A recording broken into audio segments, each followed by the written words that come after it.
አሜሪካን ሀገር እየወጡ የሚገኙትን ስደተኞችን በተመለከቱ አዳዲስ ጉዳዮች ብዙዎችን አሁንም ማስገረሙን ቀጥሏል። ቀደም ሲል ወደ አሜሪካ ለሚመጡ የተለያዩ አይነት እገዳዎችን እየሰማን እንገኝ ነበር። አሁን ደግሞ ዛሬ እንደ አዲስ ብዙዎችን ያስገረመ ያነጋገረ አዲስ ሕግ እንደወጣ ተሰምቷል።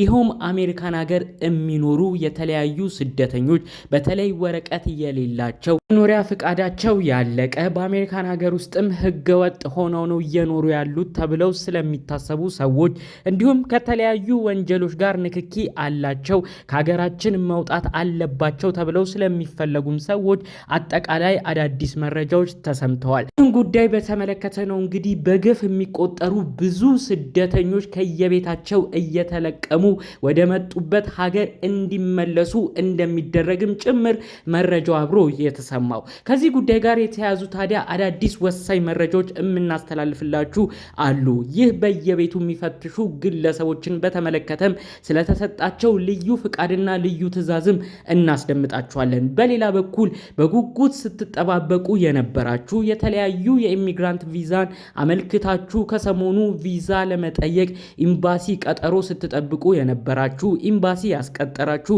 የተለያዩ ሰዎችም ስለእናንተ የተሰማ አዲስ ወሳኝ መረጃ አለ። እሱንም በዝርዝር ይዘን መተናል። ሰላም ጤና ይስጥልን ውድ የሀገሬ ልጆች በያላችሁበት ሰላማችሁ ይብዛልኝ። ዛሬም አዳዲስ በሆኑ ጉዳዮች ብቅ ብለናል። ለቻናላችን አዲስ ከሆናችሁ ሰብስክራይብ በማድረግ ሁሌ የምንለቃቸው ቪዲዮዎች እንዲደርሱ ይሁን። ቀጥታም ይዘን ወደ መጣነው ዝርዝር መረጃዎቻችን እናመራለን። እንግዲህ ወደ መጀመሪያው መረጃዎች ሳመራ ብዙ አሜሪካን ሀገር የሚኖሩ ወረቀት የሌላቸውን የተለያዩ ስደተኞችን ስላስደነገጠው አዲስ መረጃ ነው ማካፈላችሁ። እንግዲህ ከሰሞኑ ብዙዎቻችሁ ተመልክታችሁታል ብዬ አስባለሁኝ። በአሜሪካን ሀገር እንግዲህ አይሲ ኦፊሰር የተባሉ ወይም ኢሚግሬሽን ከስተምስ ኢንፎርስመንት የተባሉ የተለያዩ ስደተኞችን ወረቀት የሌላቸውን በህገወጥ መልኩ አሜሪካ የገቡትን በተለያዩ ወንጀል ድርጊቶችም ሲሳተፉ የነበሩ አጠቃላይ ተፈላጊ የሆኑ ግለሰቦችን እየያዙ ወደ ተለያዩ ወደ መጡበት ሀገር ዲፖርት ሲያረጓቸው እንዲመለሱ ሲያረጓቸው እንዲሁም ደግሞ በህግ የሚጠየቁትንም በህግ አግባብ እንዲጠየቁም ጭምር የተለያዩ ስራ ሲሰሩ የነበሩ ኦፊሰሮች ነበሩ። እነዚህም ኦፊሰሮች አይስ ኦፊሰሮች ይባላሉ። እነዚህ ኦፊሰሮች እንግዲህ እናንተን በየመንገዱ እንዲሁም ደግሞ ቤታችሁ መጥተው የሚፈልጉትን ጥያቄ ጠይቀው ካላችሁበት ቦታ በመውሰድ ህገወጥ ሆናችሁ ከተገኛችሁ ወደ መጣችሁበት ሀገር የመመለስ ልዩ መብትና ስልጣን አላቸው። ታዲያ ይህን ስልጣናቸውንም ለማራመድ እናንተንም ካላችሁበት ቦታ ለማፈስ ለመጠየቅ እንዲረዳቸው ልዩ የሆነ ትዕዛዝ ከፍርድ ቤት ትዕዛዞችን እንደሚሰጣቸውም ጭምር ከዚህ በፊት ያሉት ነገሮች ያሳያሉ።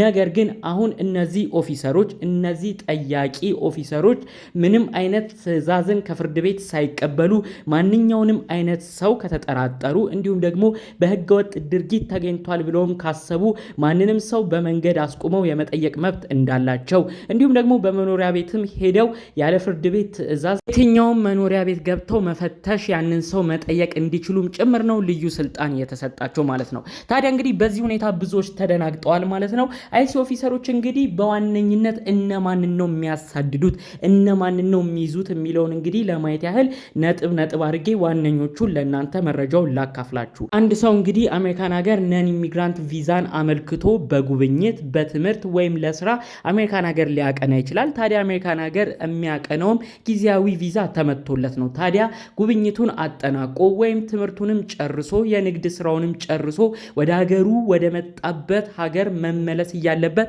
በአሜሪካን ሀገር ከቆየ ይህ ህገወጥ ድርጊት እንደሆነ ነው በአሜሪካን ሀገር መንግስት ይፋ እንደሆነ የተሰማው። ከዚህ በፊትም የነበረ አሰራራቸው ነው። ታዲያ እንግዲህ አንድ ሰው ጊዜያዊ ቪዛ ጠይቆ አሜሪካን ሀገር እንግዲህ ቪዛው ከተሰጠበት ቀን በላይ ከቆየ ህገወጥ ሆኖ ይቆጠራል። ታዲያ በአይሲ ኦፊሰሮች ከተገኘም እስከ ዲፖርቴሽን እንደሚያደርሰው ጭምር መረጃዎቹ እየተሰሙ ይገኛሉ።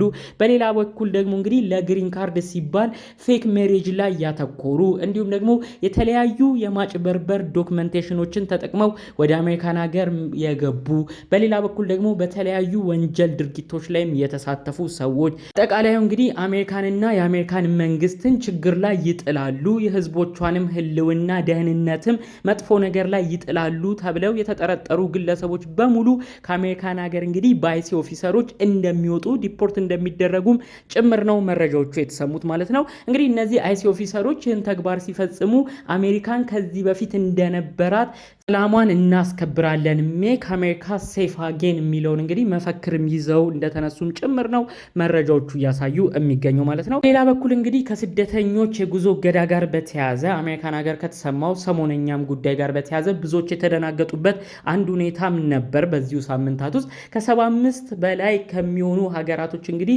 አሜሪካን ሀገር የቋሚ ወይም ኢሚግራንት ቪዛን ጠይቀው አሜሪካን ሀገር መግባት እንዳይችሉ እገዳ ተላልፏል። በዚህም እገዳ ሀገራችን ኢትዮጵያ ትገኝበታለች። ኢሚግራንት ቪዛ ማለት እንግዲህ ቋሚ ለሆነ ስደተኛ የሚሰጥ የቪዛ አይነት ነው ሲባል እንግዲህ ወላጆች ልጆቻቸውን ለማምጣት ሲፈልጉ፣ ልጆችም ወላጆቻቸውን ወደ አሜሪካን ሀገር ለቋሚ ኑሮ ለማምጣት ሲፈልጉ፣ እንዲሁም ደግሞ የትዳር አጋሮች ባል ሚስቱን፣ ሚስትም ባሏን ወደ አሜሪካን ሀገር ለቋሚ ኑሮ ለማምጣት ስትፈልግ የምትጠይቀው የቪዛ አይነት ነው። ታዲያ ይህ የቪዛ አይነት ነው በአሜሪካን ሀገር እገዳ የተጣለበት። እገዳው እስከ መቼ እንደሚጸናም ዝርዝር መረጃዎቹ አልወጡም።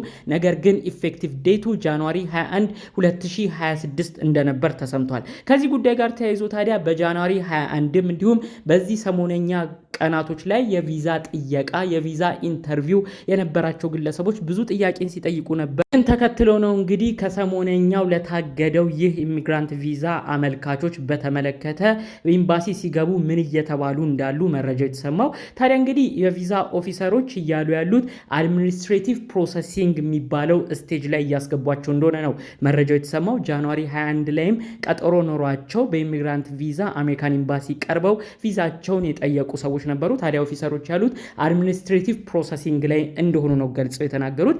አድሚኒስትሬቲቭ ፕሮሰሲንግ የሚባለው እንግዲህ የአሜሪካን ሀገር ኤምባሲ ኦፊሰሮች ያንን ቪዛ አክሰፕትም ሪጀክትም ሳያደርጉ በእንጥልጥል እንዳለ ቪዛው ሁኔታ እንዲቆይ የሚደረግበት አሰራር ነው። እንግዲህ አድሚኒስትሬቲቭ ፕሮሰሲንግ ከዚህ በፊትም በተለያዩ ሁኔታዎች ይተገበሩ ነበሩ። ለምሳሌ የቪዛ ኦፊሰሮች እንግዲህ አንድ ሰው ቪዛ አመልካች ወደ ኤምባሲው በሚመጣበት ጊዜ የተሟላ ዶክመንት ካላመጣ እንግዲህ እነዛ ቪዛ ኦፊሰሮች አድሚኒስትሬቲቭ ፕሮሰሲንግ ለዛ ሰው ይሰጡታል። which means ያን ሰው አክሰፕትም ሪጀክትድም በዛ ወቅት ማድረግ አይችልም። ዶክመንቶች እስኪያሟላ የሚጠብቁበት አይነት የፕሮሰስ አይነት ነው። በመቀጠልም ደግሞ ያመጣውም ዶክመንት ደግሞ እንዲጣራ ጊዜ የሚፈልግም ከሆነ አድሚኒስትሬቲቭ ፕሮሰሲንግ በማለት ያ ጉዳይ በደንብ ጊዜ ወስዶ እንዲጣራ የሚሰጠው የቀጠሮ አይነት ነው ማለት ነው።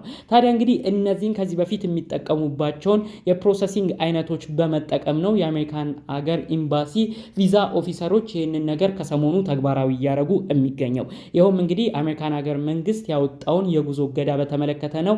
አሁን አክሰፕትም ሪጀክትድም ማድረግ ስለማይችሉ አድሚኒስትሬቲቭ ፕሮሰሲንግ ላይ የተለያዩ የቪዛ ጥያቄዎችን እያስመቱ እየላኩ የሚገኘው ማለት ነው። ጠቅለል ባለመልኩ አሁንም አዳዲስ መረጃዎች በየጊዜያቶቹ ነው እየተሰሙ የሚገኘው። ፕሮሰስ የሚጀምሩ ሰዎች ፕሮሰስ ሂደታቸውን እስከ ቪዛ መቀጠሪያ ጊዜ አሁንም እንዲቀጥሉ ነው የተለያዩ የህግ አማካሪዎች እየተናገሩ የሚገኘው። ይሄ ህግ መቼ እንደሚነሳ አይታወቅም። ሰዎች ግን ተዘናግተውም ተስፋ በመቁረጥም የጀመሯቸውን ፕሮሰሶች ማቆም እንደሌለባቸውና ኤምባሲ ተቀጥሮ አድሚኒስትሬቲቭ ፕሮሰሲንግ የሚባለው ስቴፕ ላይ ማድረስ እንደሚችሉም እዛ ነገር ላይም እንዲተጉም ጭምር ነው የተለያዩ የህግ አማካሪዎች መረጃዎቹን ሲያደርሱ የተመለከት ነው ማለት ነው። ጠቅለል ባለመልኩ ይዘንላችሁ የመጣ ነው መረጃ ከሰሞኑ ወዲያ ወዲህ ሲሉ ከቆዩት ጉዳዮች መካከል ነበር። በሌሎች ቪዲዮዎቻችን እስክንገናኝ ሰላሙን ሁሉ ተመኘውላችሁ። ሰላም።